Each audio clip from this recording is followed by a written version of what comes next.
morning. It's my privilege to introduce this morning's guest speaker, Ms. Lisa Gibbons. She's been an educator in Virginia Beach and Portsmouth for over 15 years. When she taught at Woodrow Wilson High School, she was the teacher sponsor of the Rotary Interact Club, and she led that club's participation in Rotary 7600's annual Paint Your Heart Out event. She's currently an administrator in Virginia Beach City Public Schools, serving as a high school social studies instructional specialist. She's going to share her visit to Japan this past summer, where she met with atomic bomb survivors and, you have to help me out here, Masahiro Sasaki, Yes. brother of Sadako Sasaki, the young girl behind the Paper Cranes for Peace project. Her talk is going to focus on the paper crane as a symbol of hope and peace, and which served as the inspiration for the Virginia Beach City Public School System's 1,000 Paper Cranes for Peace student project. Please help me welcome Ms. Lisa Gibson.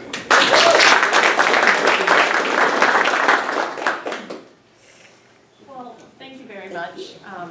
It's a pleasure to be here and be part and hear about all the great work. And this organization is a civic-minded, civic-involved organization, and it's something that we in Virginia Beach really encourage our students to be part of. We are very interested in multiple pathways to success, and part of that includes not only college and career, but civic life afterwards. So I really appreciate this organization, and as a teacher, as was mentioned, really got my students involved in starting early, volunteering. So I'm going to talk a little bit today about the 1,000 Paper Cranes for Peace project. You have a couple of cranes on each table, and that is, those are created by students. Just to tell you a little bit about how I ended up going to Japan. I am an alumni of the National Consortium for Teaching Asia. I've been interested in East Asian history and culture for many years. And so they, along with the U.S.-Japan Foundation, sponsored this educator study tour, which was focused on peace education. This year was the 70-year anniversary of World War II, and of particular interest would have been the first use of atomic bombs in both Hiroshima and Nagasaki. So that we actually got to visit those sites and look at the U.S. involvement post-World War II in Japan and look at international relations. So prior to going to Japan, I learned more about Sadako Sasaki's story. And so she was a 2-year-old girl at the time of the bombings. Her brother was 4, and she developed leukemia as a result and actually passed away at age 12. But prior to passing away, in Japan, there is a legend that if you fold 1,000 paper cranes and have a wish, that your wish will be granted. After she passed away, she was trying to fold 1,000 paper cranes. Many people were inspired by her story and this idea of when we look at war and how it affects children, let's focus on making pathways for peace. So they made a statue in her honor, and people all over Japan, it first started with children, who would create these strands of 1,000 paper cranes and then bring them to this memorial. And they sold them to raise awareness and to raise money, and they got involved in their community, and then it became a worldwide movement. So I took this as an inspiration for starting a project. This is one of our first-year teachers. And she looks fairly older than her students, right? She could easily be mistaken for her. But what I did is I worked with her, because what I do is I go out and I work in all 12 high schools with teachers. I work with principals. We develop training for teachers that focus on various methods of practice. But we also want to work and grow our teachers and build them in leadership capacity. So she was the perfect candidate to actually co-write a grant from the Virginia Council for Social Studies. And she got the grant, and then she became the lead teacher on this project. So we sent out an email to all 12 high schools and asked for participation. And what we were overwhelmed with in this voluntary project is that 11 of our 12 high schools said, yes, absolutely, we want to participate. So we used the grant money to buy origami paper, send out 1,000 sheets of origami paper to each school. And then the students folded them, and we said, all we need back is 100. As you do this with your classes, we'll take 100 from each school, put them on the strand, and then take them to Japan. And we got back 1,000 from each school. So really, kids got excited about it. We see a few Kempsville students here who were involved in it. They took it at home. You see all of our high schools listed here. And this is just one project. I could talk about social studies education, its importance all day long, and what our teachers are doing beyond teaching, for example, to the SOL test, beyond teaching to even national standards such as advanced placement. Our teachers are excited and passionate, and we get kids involved. And we can see here that a student actually took home the instructions and made a model for other students. So this is something that students generated and created. Here we see, again, a few more at Kempsville High School. And one of them, as I said, they were taking this home as homework. So what should have been a 90-minute in-class project where we're actually looking at materials from Stanford University. There's a whole curriculum that goes along with looking at the symbolism of paper cranes, how countries memorialize events that have happened. So students studied that, got involved, had this little activity, but the activity took on a larger significance and a larger symbolism. So here are some Lansdowne High School students who talked about how they were excited to have a piece of themselves incorporated into something, again, that was symbolic in nature and a gesture. And a student talking about, I didn't know the story, and make that human connection. Because part of what social studies does is it teaches us to empathize with others and to understand and have compassion for things that have happened in the past. And then to bring that forward and make us more aware of events that are going on today. So it's that understanding of the past that informs the present. Here we have some Green Run High School students. We actually had some of the Japanese. We teach many different world languages in Virginia Beach, and the Japanese teacher joined with the social studies teacher, and both of those classes worked on this project. First Colonial High School, the Legal Studies Academy. Again, students were very interested in participating. And some even talked about, I now see a connection to history. It is just a way of understanding more, maybe to get involved more or to be concerned more with what's going on in the news. One of the things that I do is I'm a founding board member of Virginia Beach HERO, which is History, Education, Resource Opportunities. And part of what we did as a partnership was to link the Virginia Beach Public Schools, Virginia Beach Public Libraries, as well as the Virginia Beach Historic Houses, which many of you probably know and have supported, the Lynn Haven House, the Thorogood House, and then the Francis Land House. So our three organizations get together and talk about ways in which we can have partnerships and promote understanding between these organizations. So the Virginia Beach Public Library Teen Advisory Group is all 8 branches of the library, and then they use this project as well. They looked at books. Students were actually inspired to teach younger students and bring that in some of their volunteering. So you start to see the ripple effect of being involved in one project. Again, what I'm so excited about is this is just one project. We do so much in Virginia Beach, and our teachers do so much. I'm always proud and excited to talk about what we do and how they're growing our members of communities through projects like these. So we took the cranes. We had on your tables are some of the larger ones. We also had smaller origami paper. We strung those together. That strand right there is about 200. And I ended up taking 2 strands of 1,000 to Japan, a strand of 1,000 small paper cranes, and then a larger strand. Went to visit Hiroshima Peace Memorial Park. That's sort of the iconic image at the top of the atomic dome, which was left, and then the cenotaph, much as we have memorials in the United States to unknown victims of war or unknown soldiers, they also have that. So that's sort of the concrete arch structure in the bottom. This is what the hall looked like before, and then of course, again, this is probably the image that you've seen many times.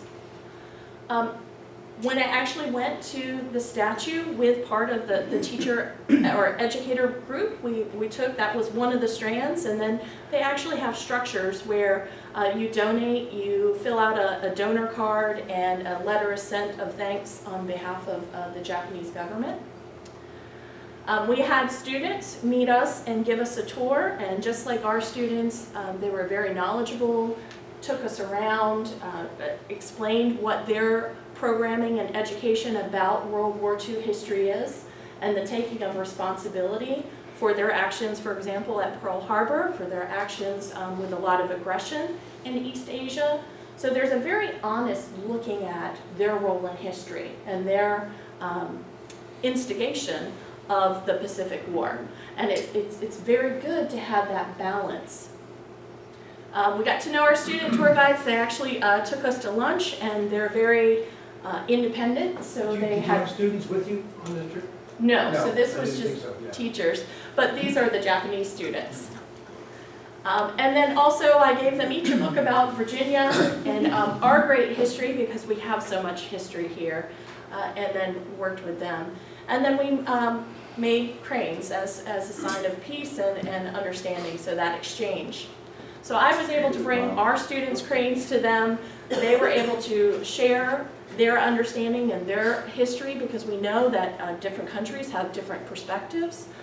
So that was pretty exciting, and all over Japan. And I was talking, I forget, to someone earlier who mentioned they had gone to Japan, and you see this quite frequently throughout the country.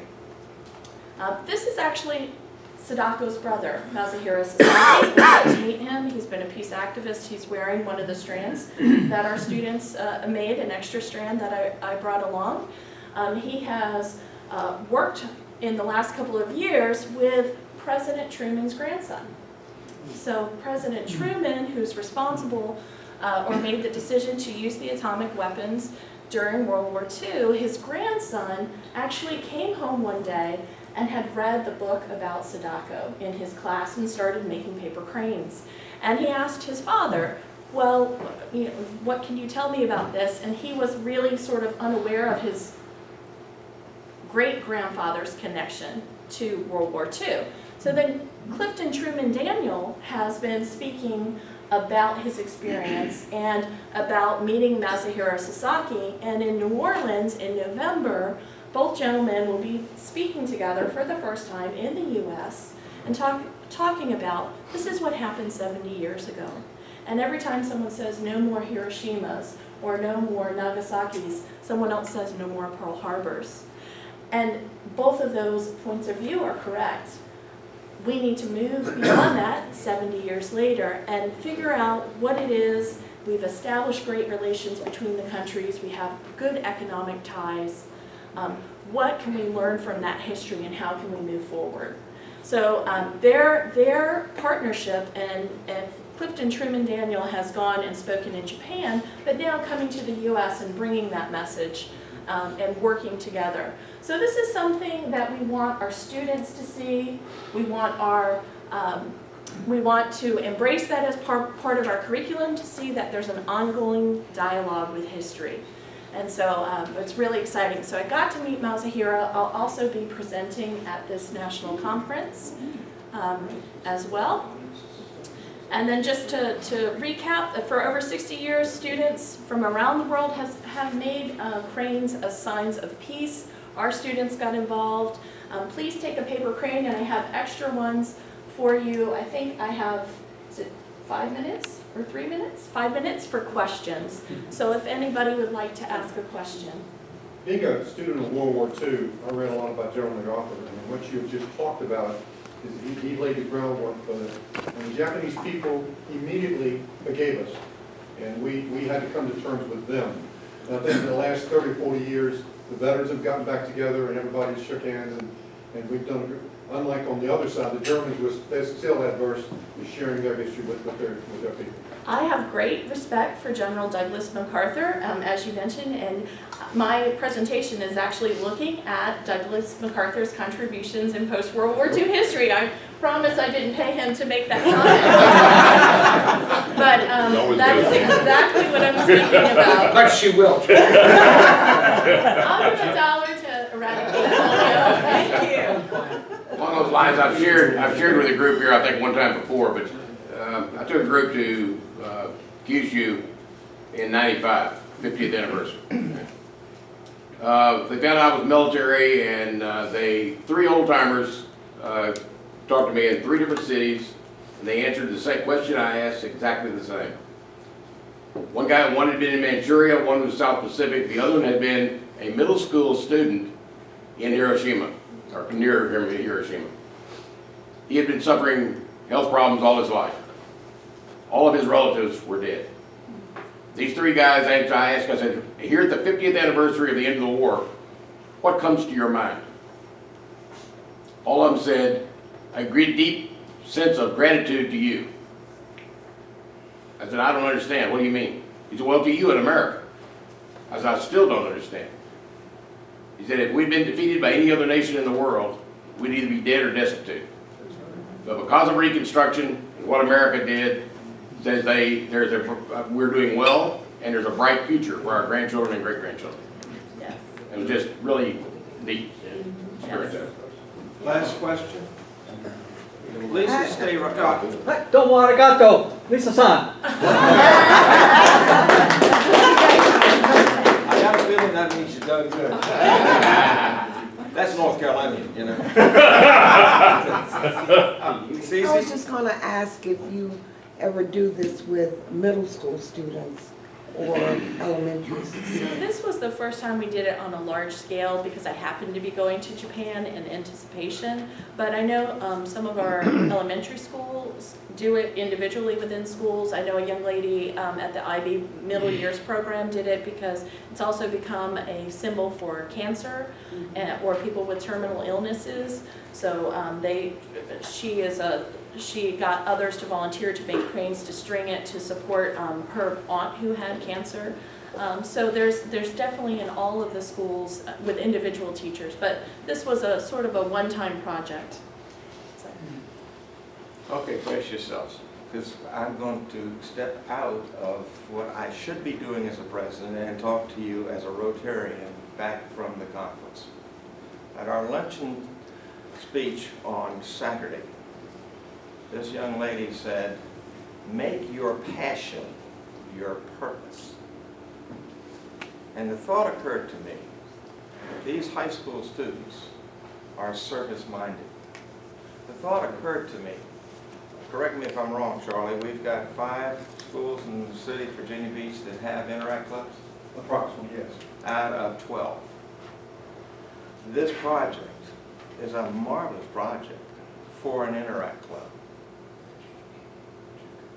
These individuals are interactors. They just don't belong to the club.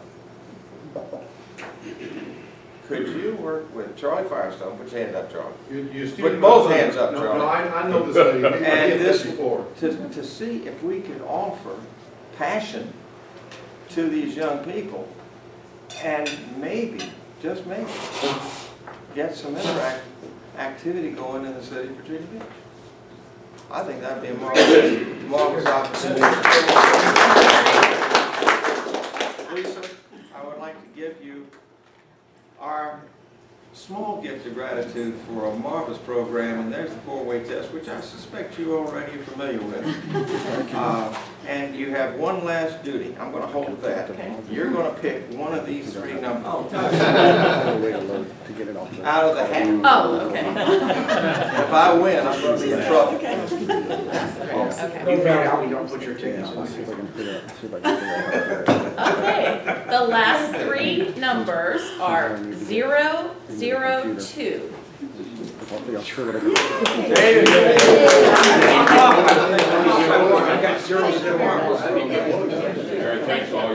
We stand adjourned. Road rally tomorrow.